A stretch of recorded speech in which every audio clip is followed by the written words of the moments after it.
Velkommen til denne video om subjektet. Når du skal finde subjektet i en sætning, så skal du først finde verballeddet. Hvad er det, der gøres i sætningen? Her er det løber. Der er altså nogen, der løber. Derefter skal man spørge, hvem eller hvad er det, der løber? Jeg løber. Her kommer der nogle flere eksempler.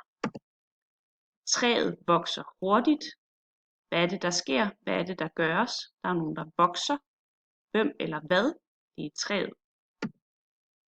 Nu er Bo gået i seng. Hvad er det, der sker? Der er nogen, der er. Hvem er det, der er? Eller hvad er det, der er? Det er Bo. I går så jeg dig. Hvad er det, der sker? Hvad er verballeddet? En, der så noget. Hvem eller hvad så? Jeg så. Prøv selv med disse eksempler.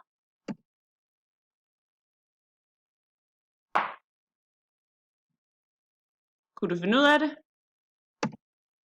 Jeg er glad. Hvad er verballeddet?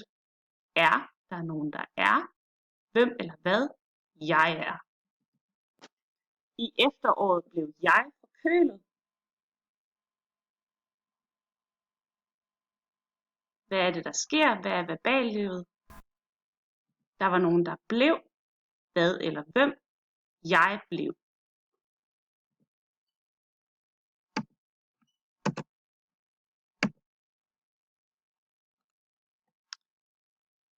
Du kan fx altid finde subjektet ved at spørge hvem eller hvad.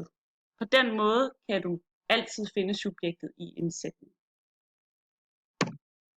Nu ved du forhåbentlig, hvad et subjekt er. Super godt gået.